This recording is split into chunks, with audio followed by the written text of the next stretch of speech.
Terceira mensagem da nossa série é o mês o domingo, né? Então nós teremos uma mensagem da série.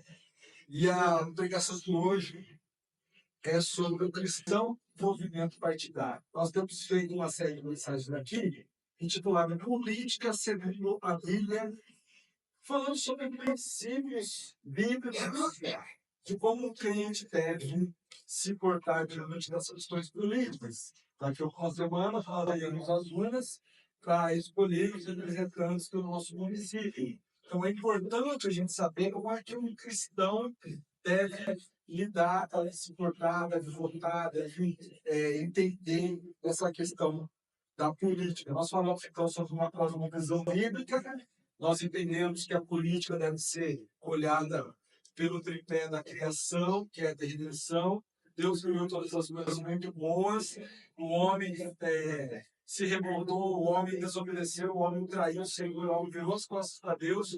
E Cristo, então, veio para nos salvar, veio para pagar aquilo que nós não fomos capazes de pagar. E Ele está restaurando, redimindo todas as coisas, inclusive todas as questões que envolvem a política.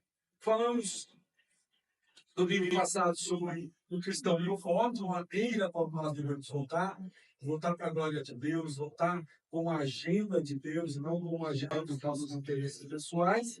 E hoje nós vamos falar sobre como o cristão deve se portar diante do envolvimento partidário. Já expliquei o que a gente está falando sobre isso. No próximo domingo falaremos sobre a submissão a essa autoridade que são eleitos, como que é que a gente deve lidar com isso. E no último domingo falaremos sobre o governo de Deus sobre os governantes e os destinos da terra. Como crentes, nós sabemos que todos os políticos eleitos, ou todas as autoridades eleitas, são instrumentos de Deus. Isso é muito claro da Bíblia. Então, nós vamos falar um pouco sobre a questão. Hoje, então, falamos sobre cristão no envolvimento partidário. Por que é importante a gente levantar essa bandeira? Primeiro, porque qualquer tipo de ação, qualquer tipo de mudança, qualquer tipo de envolvimento que você queira ter em política no Brasil, infelizmente passará pelo viés de um partido, porque é assim que o jogo político funciona aqui no Brasil. Os partidos políticos são colocados ali e os representantes do povo encarregados pelos partidos para poder exercer a sua função de representar o povo. Eu me lembrei de uma manchete de uns anos atrás, alguns anos atrás, do antigo ministro Joaquim Barbosa, que ele disse exatamente isso, que os partidos políticos brasileiros são partidos de mentirinha, dizendo sobre a desilusão, sobre a desesperança, sobre o descrédito que o brasileiro tem em relação aos partidos políticos. E é verdade. Eu tenho certeza que você está ouvindo falar e, em algum momento, você pensou, nossa, mas tem um que presta. São todos corruptos. Todos os partidos têm gente boa, gente ruim, mas a maioria é gente querendo pegar vantagem, a maioria é gente querendo entrar lá para ganhar um bom salário, a maioria é gente querendo entrar lá para viver de tráfico de influência, de viver de algum tipo de benefício. Tem gente que entra só para ser laranja, tem gente que entra só para lavar dinheiro do partido. Então, é verdade. Nós olhamos para o cenário partidário brasileiro e a gente não concorda com o ex-ministro, que naquela época já falou isso, mas que se dissesse isso hoje, provavelmente nós concordaríamos também. Porque nós não temos nenhuma expectativa, nenhuma esperança positiva quando a gente fala de partido político. A maioria deles estão alinhados com a uma agenda de lacração, com a agenda de defender os valores que são contrários à palavra de Deus, ou com a agenda de benefícios próprios, enfim. E aí a gente pensa assim, ó, o bom seria se acabasse tudo isso, né? Se tivesse uma outra bandeira. Esse é o nosso problema quando a gente lida com essas questões políticas, principalmente partidárias. A gente imagina que o pecado, ou quer dizer, que a corrupção, ela seja uma entidade, ou ela esteja encarnada em algum local, e aí a gente imagina que se a gente derrubar aquela instituição, ou se a gente acabar com aquele modus operandi, a corrupção vai acabar no Brasil e tudo vai ficar bom. Isso não é verdade, porque a corrupção é uma condição humana que nós herdamos desde Gênesis 3. Nunca se esqueça disso. Se os partidos políticos são de mentirinha, se os partidos políticos não estão pensando no bem do povo, se os políticos estão pensando em si mesmos, é porque a política só potencializa o que nós temos no nosso coração mal, caído. Só potencializa o nosso pecado. Eu vou te mostrar uma prova disso. Porque a gente sempre diz assim, olha, os políticos são corruptos, os políticos têm que acabar, tem que chegar a gente ameaça lá.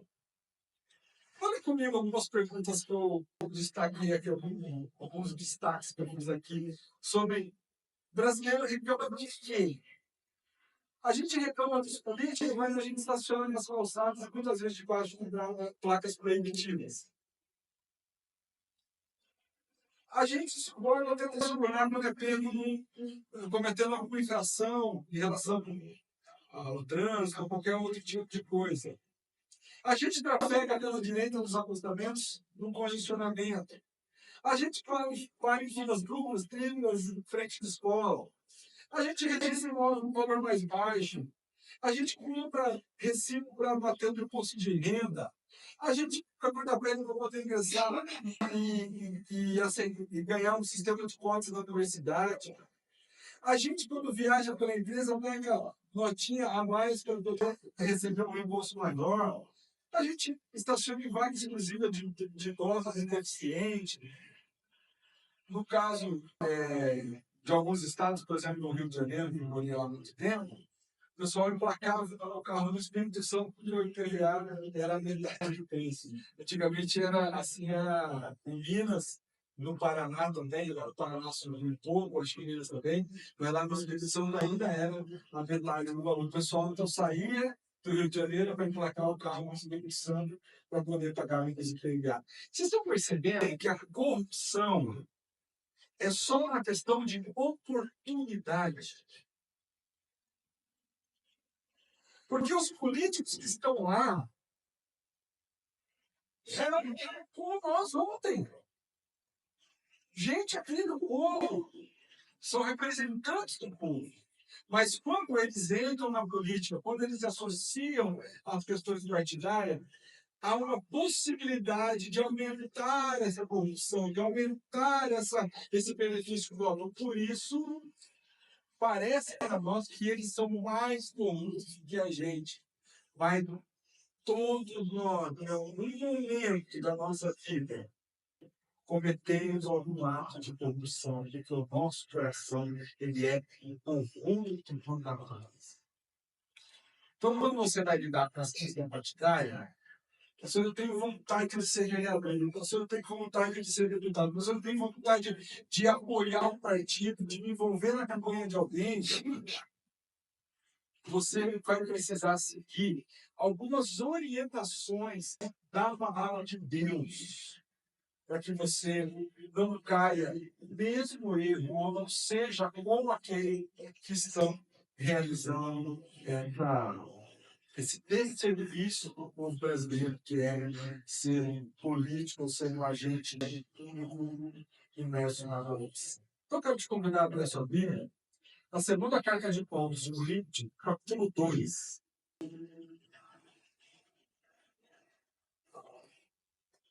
Nós vamos ler o verso 14 ao verso 17.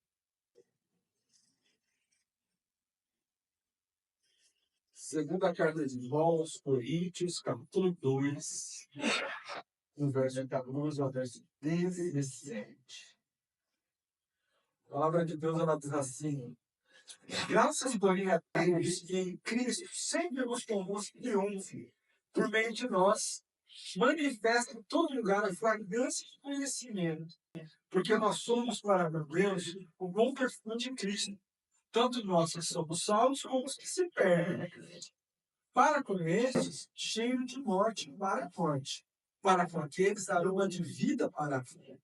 Quem, porém, é, quem, porém, é suficiente para essas coisas, porque nós estamos, como tantos outros, mercadejando a palavra de Deus. Não estamos, como tantos outros, mercadejando a palavra de Deus. Antes, em Cristo, é que falamos na presença de Deus com sinceridade da parte do próprio Deus. Vamos orar. Pai, nós estamos diante da tua palavra. Fala conosco, abre a nossa mente, abre o nosso coração. Nós queremos ouvir o conselho da tua palavra nessa noite. Nós te pedimos em nome de Jesus. Amém. O apóstolo Paulo está escrevendo o que provavelmente a sua segunda ou terceira carta, a gente não sabe, que a gente sabe é que provavelmente Paulo escreveu 4 cartas aos Coríntios e 2 se perderem. Então, o que nós temos registrado são essas 2 que estão aqui na nossa Bíblia. Deu para perceber que a igreja de Corinto é uma igreja que dava bastante daqui. Ela foi a que mais recebeu cartas do apóstolo Paulo, que mais recebeu reminiscências do apóstolo Paulo, é a que mais recebeu atenção, provavelmente, que ministério apostólico de Paulo, porque era uma igreja que tinha muitas coisas boas, era uma igreja que tinha muitas questões importantes, mas era uma igreja também que passava por muitas dificuldades, muitos problemas, porque Corinto havia sido, na história, uma grande cidade. Ela é uma grande cidade, mas uma importante cidade do mundo antigo e um grande centro político também. Corinto era uma cidade cultural, as cidades culturais eram cidades muito movimentadas, que recebiam todo tipo de gente, mas na história da Grécia Antiga, Corinto também havia sido uma importante cidade política. Então, essas questões religiosas e políticas eram muito fortes no mundo grego antigo, no mundo grego antigo, né? Vocês sabem que Atenas é o berço da chamada política, conforme a gente está vendo na primeira mensagem, e Corinto, então, era uma cidade também que tinha a sua economia. Paulo, então, tratando das questões referentes àquela igreja, das orientações que ele estava passando para aquela igreja, ele disse essas palavras, e nós queremos destacar aqui algumas coisas que são importantes nessa fala de Paulo, antes da gente aplicar para o nosso caso aqui da questão política. Paulo começa dizendo que Cristo, por nosso intermédio, exala em todo lugar a fragrância do seu conhecimento. Então, Paulo, obviamente, está tratando aqui do tema palavras e atitudes. Ele está usando uma figura de linguagem, está usando uma poesia, uma licença poética, para falar que por onde nós passamos, por onde nós nos relacionamos, com todas as relações humanas que nós criamos, nós precisamos exalar ou o bom perfume, o perfume cheiroso, ou nós vamos exalar um perfume de morte, um cheiro de morte. Ele fala então que por nosso intermédio Deus, Cristo, está exalando em todo lugar a fragrância do seu conhecimento. Então nós não temos a opção de não sermos sal da terra e luz do mundo. Se você um dia confessou Jesus como Senhor e Salvador da sua vida, se você um dia entregou sua vida a Jesus, por onde você passar, você estará levando o cheiro de Cristo para as pessoas. quer seja num partido político, quer seja fora de um partido político, quer seja exercendo uma função pública, quer seja exercendo o anonimato público, e onde você estiver, você naturalmente, se você estiver em Cristo, você estará através das suas palavras e das suas atitudes, exalando o bom perfume de Cristo. Só que esse bom perfume de Cristo, ele tem uma dupla finalidade, uma dupla função. É um só perfume, mas ele vai gerar duas reações distintas. Para aqueles que estão em Cristo, para aqueles que confessarem a Cristo, para aqueles que aceitarem a mensagem de Cristo, Paulo diz que é aroma de vida, é cheio de vida. Mas a gente precisa saber também que em muitos lugares, as nossas palavras, as nossas atitudes, o nosso testemunho vai cheirar morte para aqueles que não querem se arrepender dos seus pecados. Cheiro de vida ou cheiro de morte? Quando nós anunciamos o Evangelho, nós sempre anunciamos o Evangelho para a salvação de muitos, mas também para a condenação de muitos. E isso, automaticamente, vai gerar resistência no mundo. O mundo vai nos odiar. E está tudo certo, porque Jesus falou, por que vocês estão assustando que o mundo vai odiar vocês? Eles odiaram a mim. Eles perseguiram a mim. Eles mataram a mim. Eles farão a mesma coisa com vocês. Porque o cheiro de morte que o Evangelho gera na vida daquelas pessoas que não querem se arrepender, será também o cheiro da perseguição que você vai sofrer, o cheiro do ódio que você vai enfrentar, o cheiro da resistência que você vai enfrentar se você estiver em Cristo.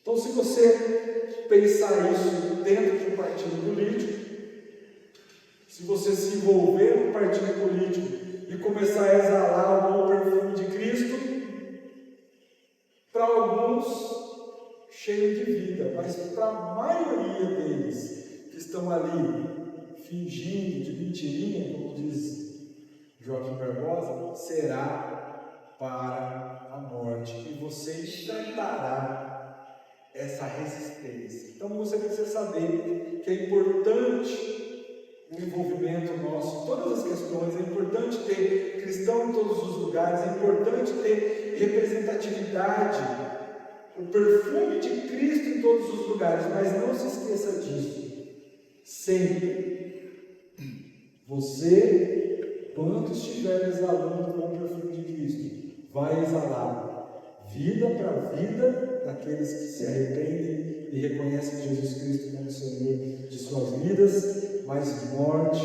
para morte, para aqueles que continuarão reticentes no seu pecado, endurecidos no seu pecado e não se arrependerem dos seus pecados. Estes nos odiarão, eles nos perseguirão, eles serão contra o valor do reino de Deus que nós queremos carregar para a propriedade que nós vivemos. Bom, então, dito isso, o apóstolo Paulo nos orienta a caminhar nesse movimento de exalar o bom perfume de Cristo.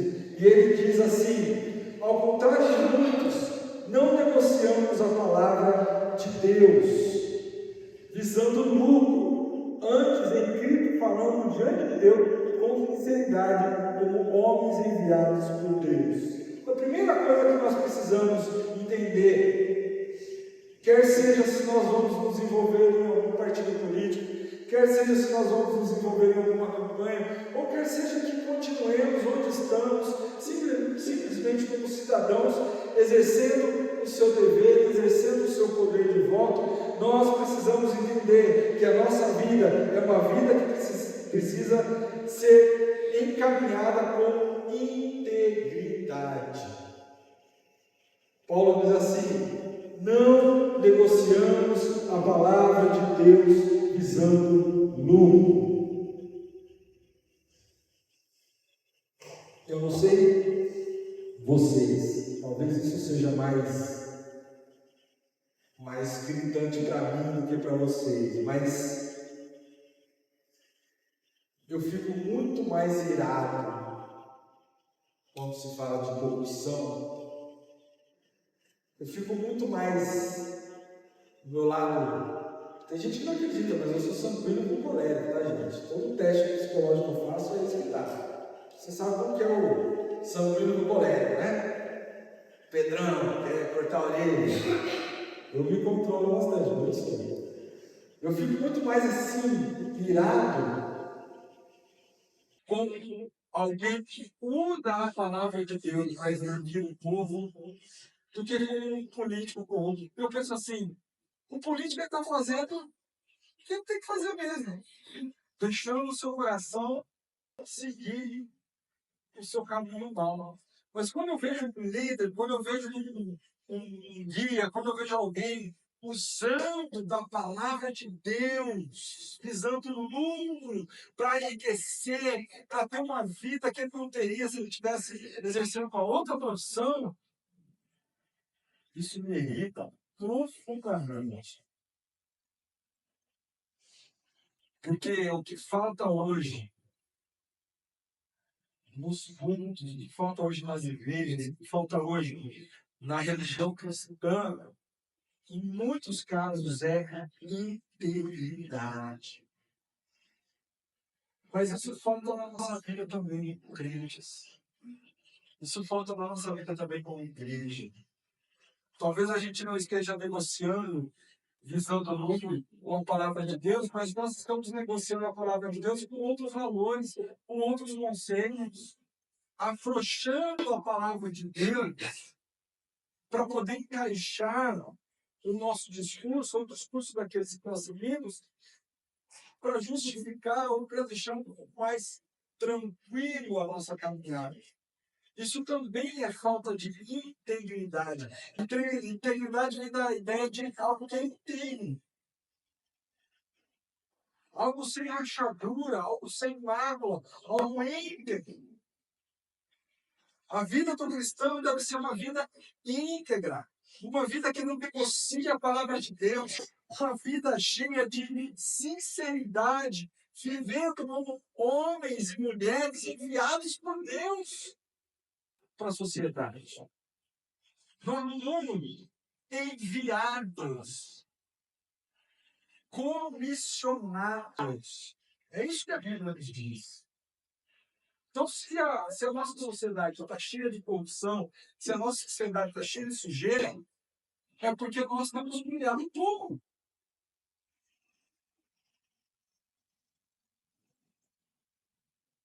É porque talvez nós estejamos acendendo uma candeia colocando debaixo da cama, acendendo uma vela colocando debaixo da cama, escondido a nossa luz. Porque eu vou falar para vocês, ser íntegro num país como o nosso, se prepara. Você vai exalar cheio de morte para muita gente. Mas eu sempre lembro de um ditado que a minha falecida avó dizia. Ela falava para mim, qual arma da República? Só arma que dá fruto leve dele. Então se prepare para as pedradas do mundo, para as pedradas dessa vida, mas não pare de desviar frutos. Não pare de gerar um bom perfume de Cristo com integridade. não negociando a palavra de Deus e vivendo com sinceridade, como alguém que é enviado por Deus ao mundo. Você tem uma missão, você está aqui à toa, você não foi colocado nesse mundo aqui a passeio, você está aqui comissionado por Cristo, o Rei dos Reis, o Senhor dos Senhores, o general do grande exército de Deus, para marchar nesse mundo, levando a flâmula, levando a bandeira do Evangelho. Segundo lugar, Paulo diz que nós devemos viver com sinceridade. Ele diz, ao contrário de muito, não negociamos a palavra de Deus, antes, em Cristo, falamos diante de Deus com sinceridade, com pessoas enviadas por Deus. A sinceridade é uma questão difícil para nós lidarmos, porque muitas vezes, hoje, até de manhã a gente estava comentando sobre isso, né? A gente tem dificuldade com a sinceridade. Às vezes, a gente deve realmente tomar cuidado. E alguém deu aqui um exemplo, né? Se a tua esposa chega para você e fala assim, conta uma roupa lá, toda animada, toda bonita. Você não gostou da roupa. Não se atreva a falar que ela está feia. Talvez tente. Olha, eu acho que aquela roupa combina mais com o tom da sua pele. Talvez, mas não é desse tipo de sinceridade que a gente está tratando aqui, muito menos o apóstolo Paulo. O apóstolo Paulo está tratando aqui da sinceridade e, de fato, nós devemos aquilo que nós acreditamos. A igreja de Corinto era uma igreja que tinha muitos problemas com sinceridade. A igreja de Corinto, ela vivia muitos aspectos de aparência, de hipocrisia, de querer ser mais espiritual que os outros. Lembra que Paulo tem que tratar dessas questões. Paulo tem que falar assim, vocês estão aí achando que vocês são bons, mas vocês falam em línguas. Eu falo mais línguas de todos vocês.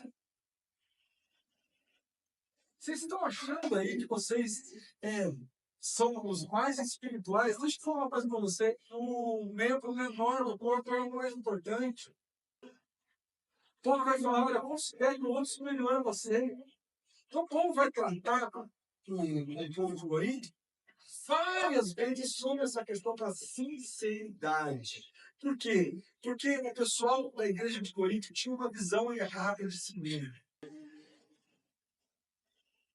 E esse é sempre o problema do ser humano. Quando ele tem uma visão errada de si mesmo. Quando ele se acha mais do que ele é, ou quando ele se acha menos. Tem também o lado inverso, né?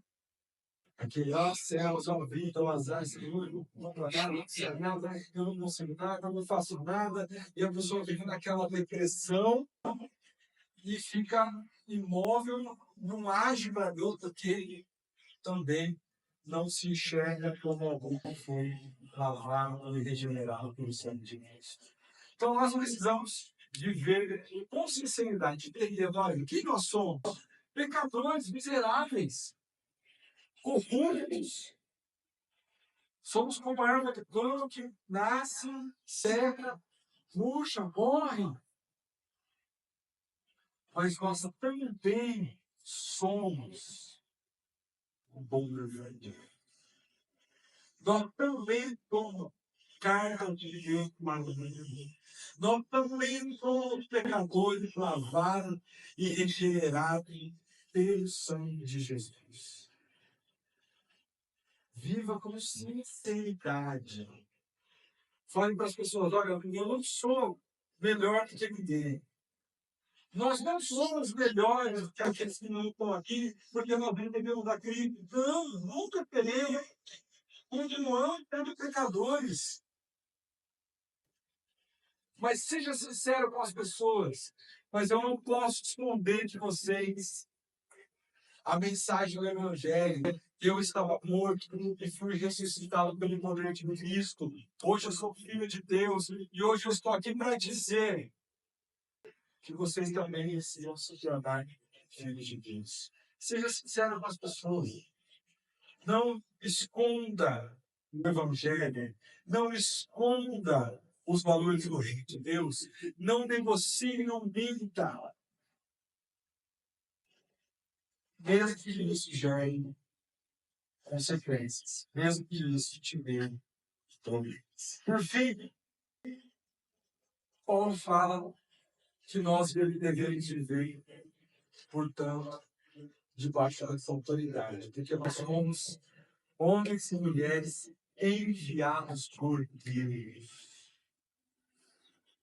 Seremos perseguidos, seremos maltratados, seremos odiados, mas se você estiver vivendo como um filho de Deus, íntegro, sincero, a autoridade sobre a sua vida é a autoridade do Cristo ressurreto. Porque quando Jesus ressuscitou, ele disse: todo o poder e toda a autoridade me foi dada. Portanto, vão. Cristo nos comissiona com o seu poder e a sua autoridade conquistados com a sua morte e ressurreição. Por isso nós precisamos temer. Por isso a Bíblia está cheia de versículos dizendo: olha, não tema. Eu não dei para vocês um espírito de medo, mas de ousadia. Por quê? Não tenham medo daquele que pode matar o corpo. Tenham medo daquele que pode matar a sua alma, aquele inferno de inferno. Mesmo que os homens maus tenham contra a nossa vida, a nossa vida não é o mais importante. O mais importante será onde é que nós abriremos os olhos depois que se deixaremos assim? Diante de quem nós estaremos? Do justo juiz da terra. Ele nos mandará para o lado esquerdo e direito. O direito, venham benditos de meu Pai. O esquerdo, afastar de mim, não vos conheço. A nossa autoridade, a autoridade que nós falamos, a autoridade que nós vivemos, a autoridade que nós falamos, o bom perfume de Cristo é até Cristo.